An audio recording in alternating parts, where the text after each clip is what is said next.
Today we're going to be discussing an exclusive story that Shabir did, which we published in the morning. It's called How the VHP and the BJP Exploited a Teenager on Deathbed in Tamil Nadu. This is about the death of a teenager. Her name was Lavanya. She died in January 2022.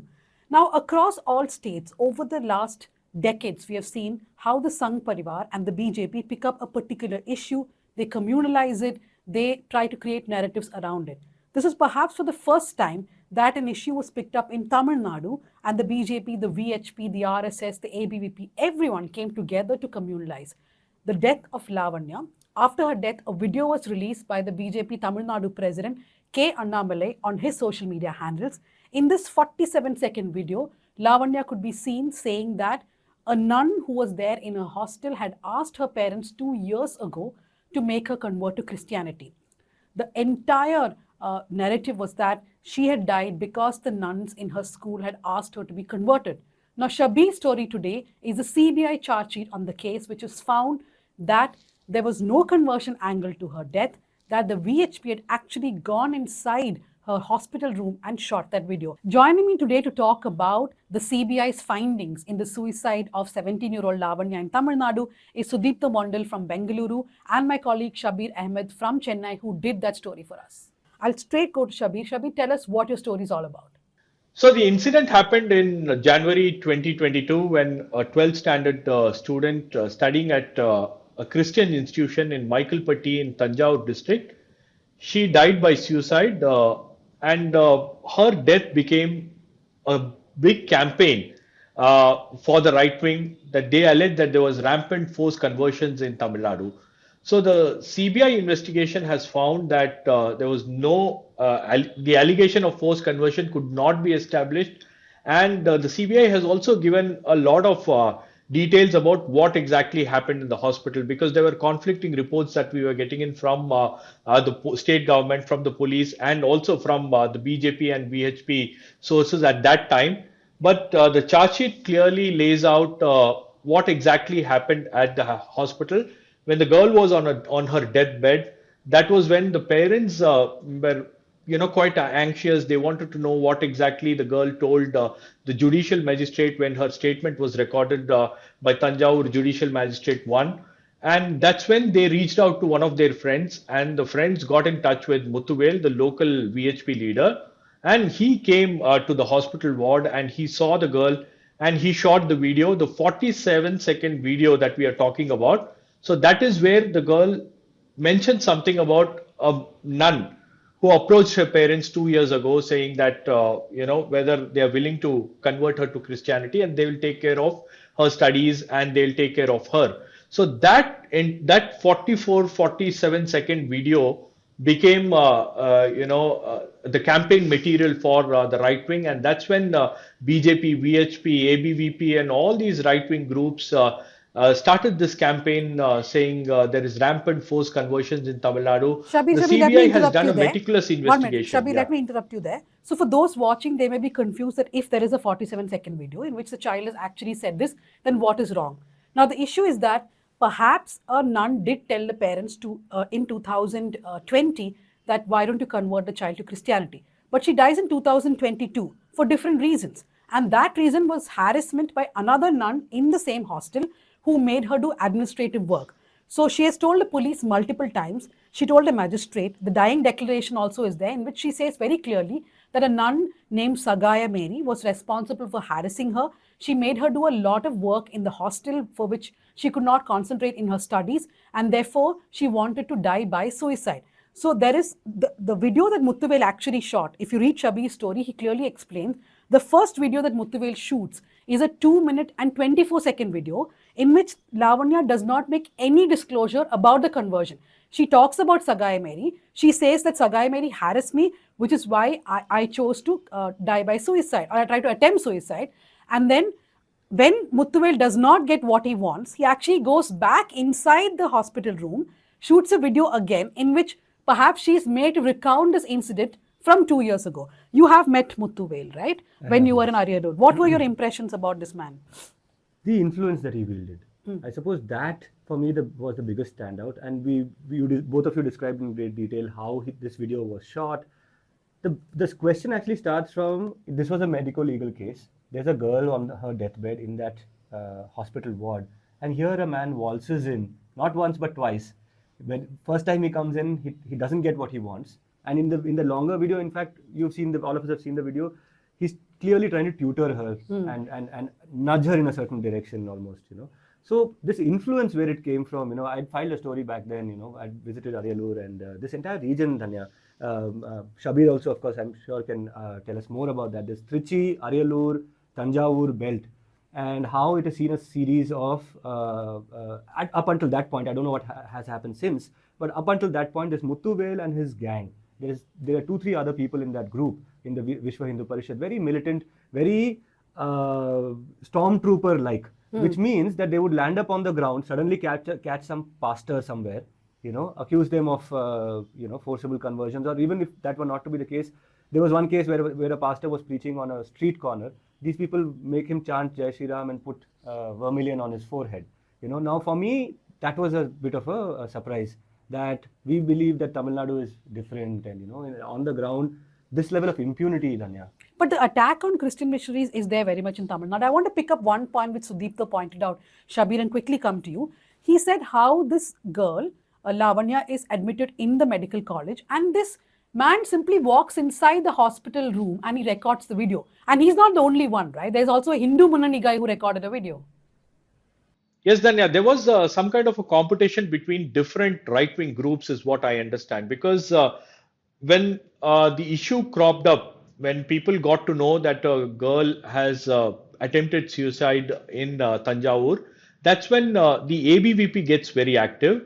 The ABVP launches a campaign. The ABVP sends a delegation, and the local VHP gets activated, and then there is this Hindu Munani that gets activated, and all these groups were trying to get something out of that particular issue, because they want to claim credit. They want to claim credit for you know, raising this issue, because this was the first time a serious charge with this magnitude, of this scale, is being raised in Tamil Nadu, where they say that a girl was, you know, a girl died by suicide because she was forced to convert into Christianity. So there were 2 videos that were shot. One was shot by Muthuvel. The other one was shot by Esan Sivam, who is from Hindu Munani, which in all the videos that have been shot by the police, the statements that were recorded by the police, the statement that was recorded by the judicial magistrate, the statement that was recorded by the child welfare officer, in all of the statements, the girl talks about the kind of harassment that she had faced at the school in the hands of the warden. But she never mentioned anything about forced conversions. It was Muthuvel's video, the 47-second video, in which Muthuvel is asking her questions and the girl is responding. And the charge sheet also clearly mentions one thing, Danya, that the angle of forced conversion, that Raquel Mary, a sister, asked you know, Lavanya's parents to allow her to convert to Christianity. So this was first proposed by Lavanya's parents. Lavanya did not tell this to the police. Lavanya did not tell this to the child welfare officer. Lavanya did not tell this to the judicial magistrate. It was the parents who first said this to one of their friends, and that's when Muthuvel picked this up and made this into a full-blown communal campaign. So basically, there is a child who's lying on deathbed, and in fact, I was also reading the charge sheet. It says that the doctor said that her organs were failing, 85% have failed. That's the time when the VHP and the Hindu Munani guys actually go inside the hospital bed. From what you said, Sudipto, they have done multiple things before that, right? This is perhaps one of the first successful campaigns, you could say, for them. Now, of course, we know that it was completely false. Yes, and in fact, I wanted to take Shabir back to a particular thing. You know, when I went reporting to Ariyalur, you said I should go back and into the village where the girl comes from, you know, and meet the parents, you know, and you helped me with some sources over there. So I ended up in the village, and what do I find?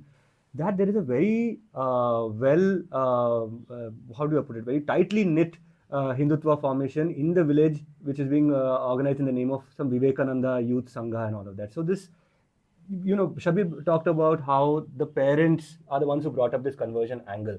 And when I went to the ground, I realized that this was not something that just sprung up in their head all of a sudden, that it was induced also by that group of young boys who were there. This network is something that I think played a very big role, that There is somebody in town and there is somebody at the village. This last mile connectivity, if you want to call it that,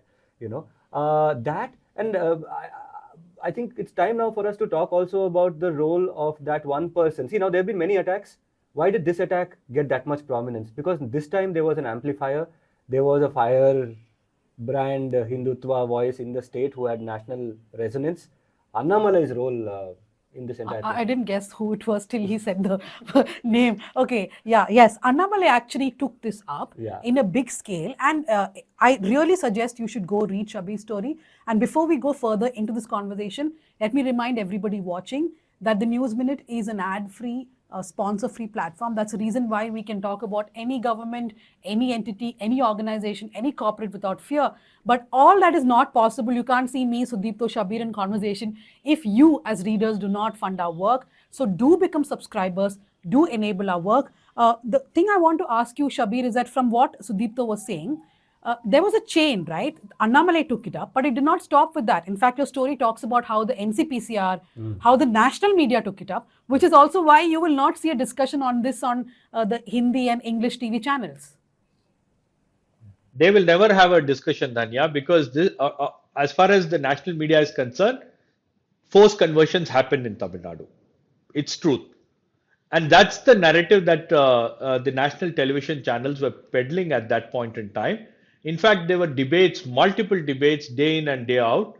And in fact, you remember this story went on for days. This issue was kept alive in the national media and also in the local media. There were also local TV channels that were like trying to cover the story. But the national media channels gave that communal spin because it clearly, fits their agenda. It clearly fits their bill. So there were multiple debates that happened. In fact, they had sent multiple reporters to Thanjavur and Ariyalur to cover the story. At one point in time, the BJP realized that there is some huge mistake that they have committed. And that's when, some leaders from the local BJP, because Annamalai did not realize, Annamalai did not discuss about this issue with any of them, any of the local leaders. He straight went ahead, tweeted that video and alleged that there is forced conversion and this girl died by suicide because of this. And after that, when things started crumbling, when the narrative started crumbling, because on the other hand, the Tamil Nadu government, the police was also giving out a lot of information. There were a lot of inconsistencies. But Annamalai tried to brush it aside because he launched an agitation. There was a protest that he had held in Valluvar Kottam. Then there were several campaigns that were launched across Tamil Nadu. The ABVP was, organizing campaigns in all these campuses. In fact, if you remember the first anniversary or the second anniversary, campaigns were launched in JNU. Campaigns were launched in different colleges across different universities across the country, saying Lavanya's case is something that ABVP had taken it up and we should follow this case. So that is the level of propaganda that they had planned with this case. So Annamalai's role became extremely important because whatever Annamalai said, the national media carried. They never questioned. And in fact, all the inconsistencies in this story or in this issue were never picked up by the national media. And that is why still the national media believes that forced conversions are rampant, it's a curse, and it's happening in Tamil Nadu. Yeah. Sudipto? No, I was just trying to just point to the other thing that they did, which is they trolled our reporters a lot, starting with Shabir himself, Dhanya, the entire this troll ecosystem out there, while on one side they had these media outlets who were amplifying their voices, on the other hand they were going after us and saying some nasty things. No, I still remember the coverage. I in fact told everybody we have to be careful because there is a video like this. We are not saying that forced conversions have never taken place anywhere, that it's a zero possibility, right? So what if there was a possibility? So I said we will cover it sensitively, but as we reached the ground, we realized that this was a twisted narrative. Now I want to come back.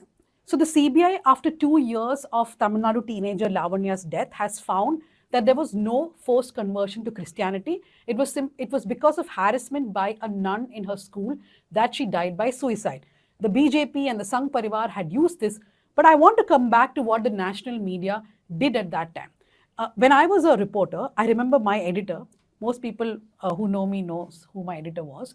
He used to tell me, and I'm not even kidding you, I remember there was a riot in Shimoga at that time, and there was a riot in one of the places in Bangalore, and he told me that we will not do any lives because if TV cameras go there and do lives, we actually amplify what is happening on the ground. So unless more than 2 or 3 people are killed and our intervention is needed, if the police is doing their job, then we will not go and add to the problem. That's exactly what he told me. And I've always believed that it's important that we actually do not add to the din as reporters, that we allow the law machinery to to do its own job. And if it does not work, then we go in and report, right? We are there, but we don't do lives continuously.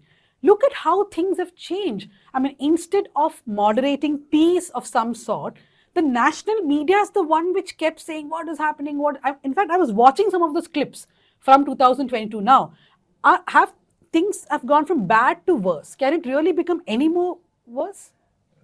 Well, I mean, things have also gotten better, no, Danya. I mean, and I don't really, I mean, of course, I think our reporters did quite a outstanding But how has it job. become better for national media?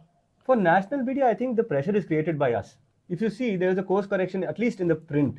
After our reports came out, I do distinctly remember that there was a slight, No, but improvement. newspapers always have been more logical. Not on that occasion. On Maybe. that occasion, there was also this newspaper frenzy and things like that, and there were these half-baked reports that were coming out.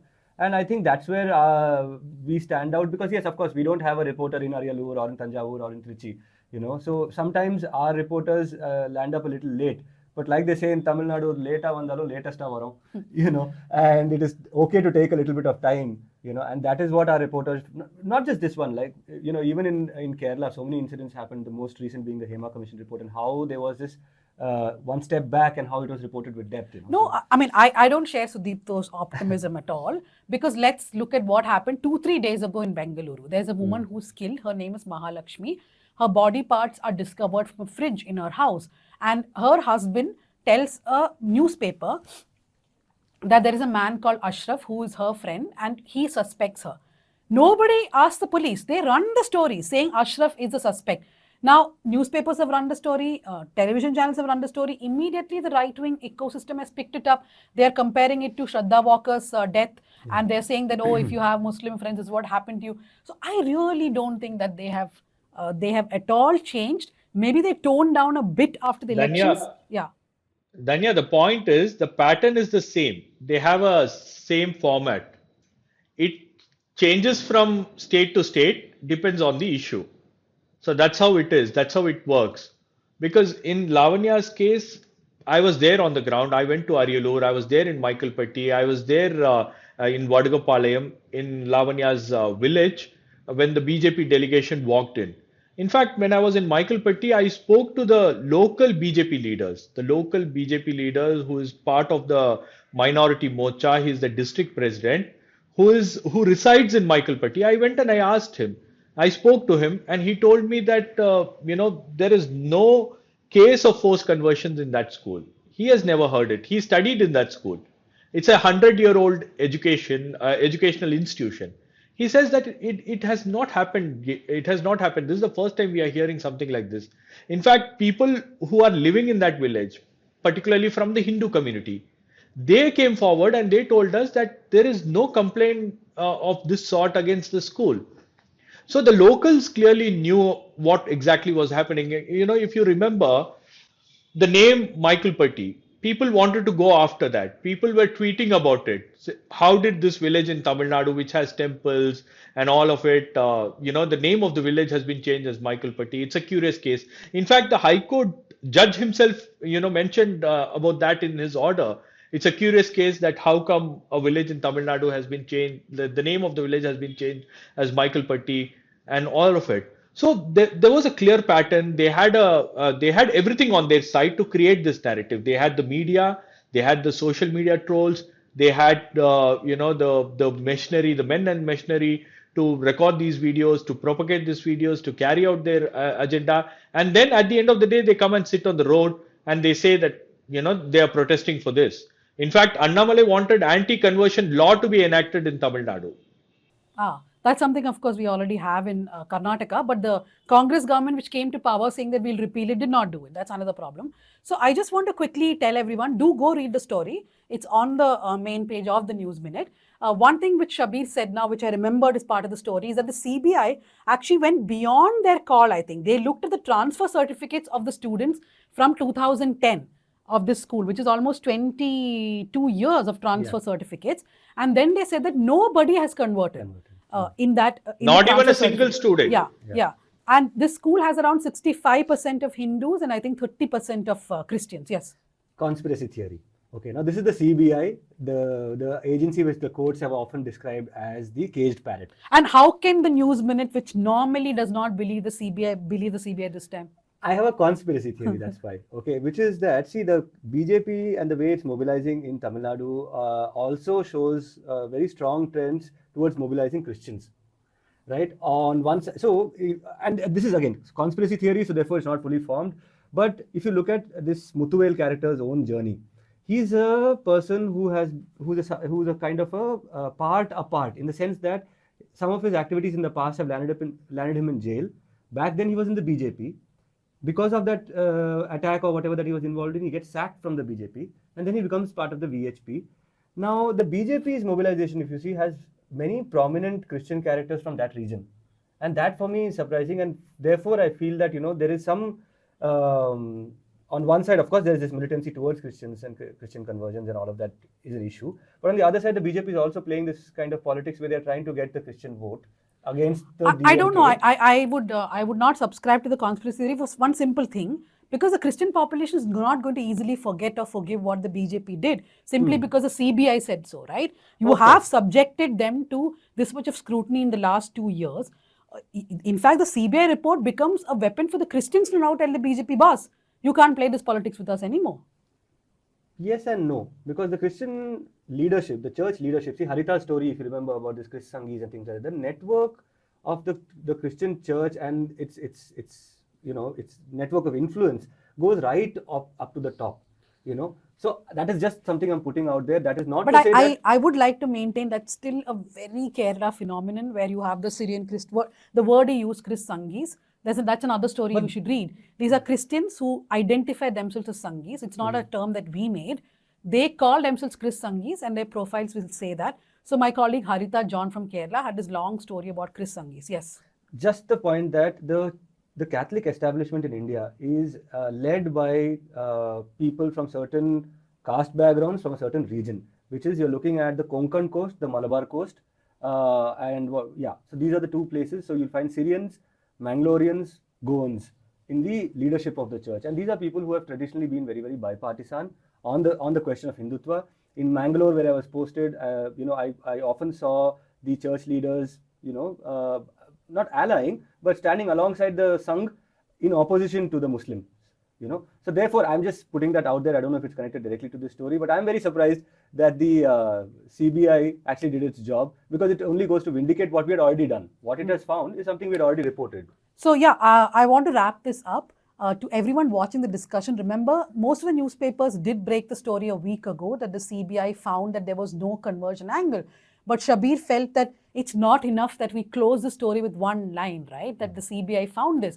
If this narrative has gone on for so long, then we have to have a detailed story, which is why he got that charge sheet. It's a 66-page charge sheet. It's a really detailed story. It's not behind a paywall this time. It's a login story where you can just freely log in through your Google account or whatever account and read it.